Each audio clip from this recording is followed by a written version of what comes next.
नवरात्रि के 9 दिनों में आपको प्रतिदिन नवरात्रि से जुड़े हुए जितने भी वीडियोस आएंगे उन सभी में एक अचूक उपाय आपको मिलने वाले हैं। यह अचूक उपाय आपके जीवन की सभी कामनाओं को पूर्ण करने वाले हैं, समस्याओं को खत्म करने वाले हैं।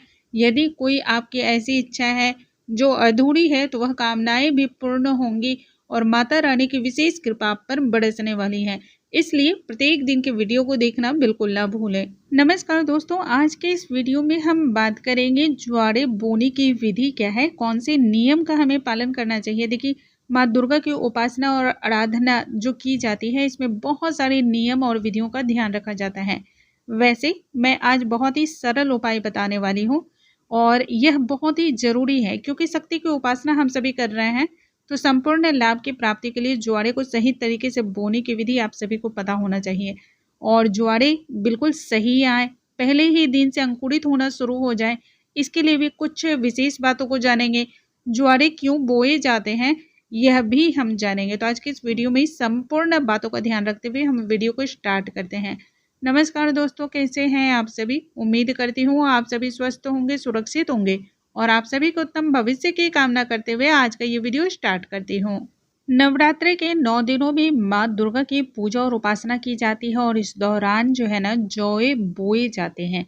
ज्वारे यदि बोए जाते हैं और वह 3 दिनों में अंकुरित नहीं होते हैं तो यह बहुत ही अशुभ संकेत माना जाता है।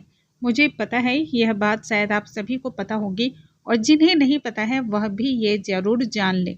आज मैं वो तरीका बताऊंगी जिसमें पहली ही रात्रि से ज्वारे में जो है ना अंकुरन आना शुरू हो जाता है।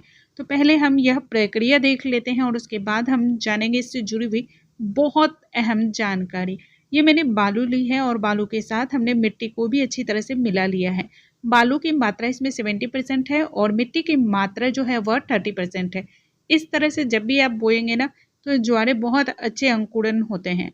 और यह ज्वारे हैं यानी कि जौ, इसे एक रात्रि आप पहले ही भिगो कर रख देंगे, है ना।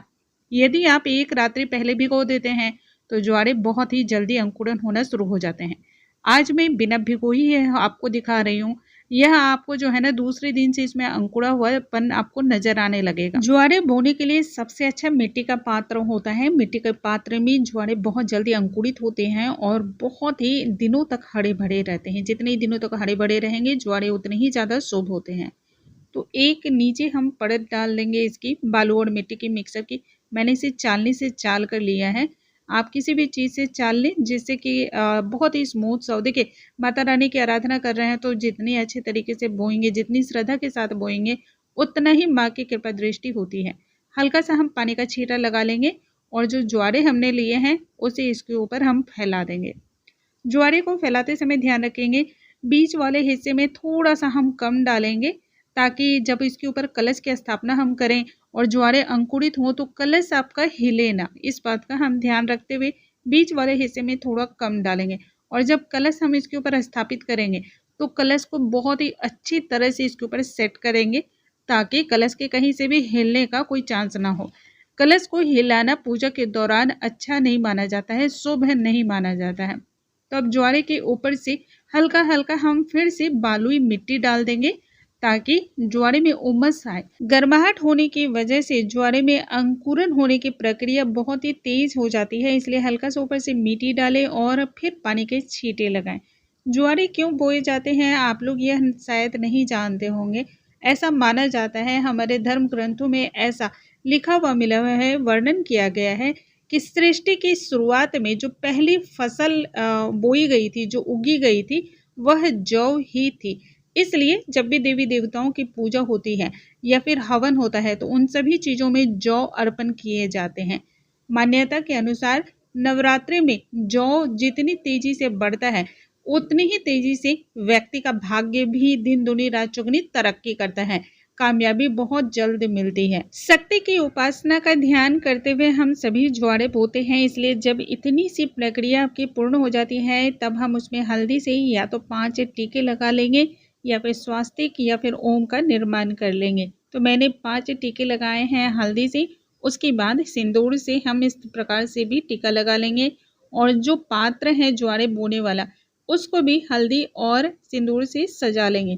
देखिए, माँ की पूजा है जितने प्यार से, जितनी श्रद्धा से, जितनी आप मन से सजा कर करते हैं, माँ भी आपकी उस श्रद्धा को, उस प्रेम भाव को देखती हैं और आपके प्रेम भाव को देखते हुए वह आपकी पूजा को जल्द स्वीकार करती है। अब हम लेंगे चावल। चावल आप याद रखेंगे बिना टूटे हुए लेना है, टूटा हुआ चावल इस्तेमाल नहीं करना है।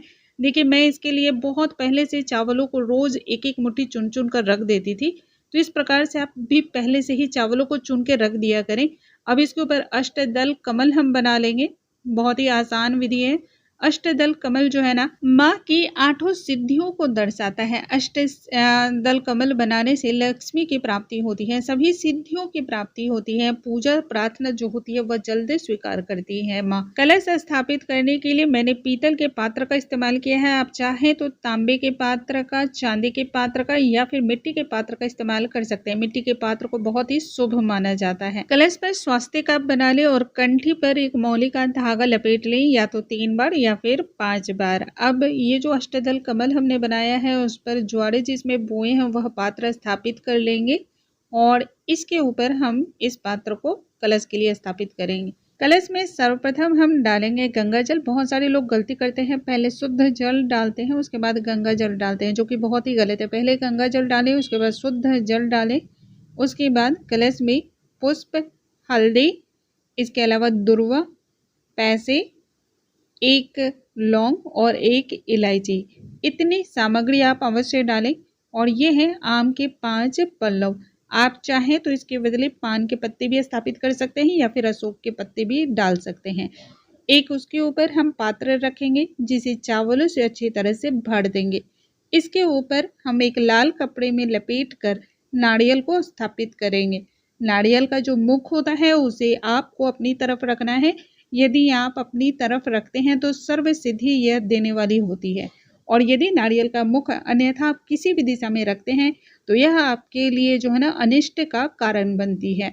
इसके बाद सर्वप्रथम एक दीपक प्रज्वलित कर लें और फिर भगवान गणेश का सर्वप्रथम आप ध्यान करें, भगवान श्री गणेश का पूजन करें और फिर कलश में सभी देवी देवताओं का आह्वान करें, अपने पितरों को श्रद्धापूर्वक नमन करें। इसके बाद माँ दुर्गा की आराधना, माँ दुर्गा की उपासना आप शुरू कर सकते हैं। दोस्तों, इस प्रकार से यदि आप कलश स्थापित करते हैं तो आपकी पूजा जो है ना वह बहुत अधिक फलों को देने वाली मानी जाती है।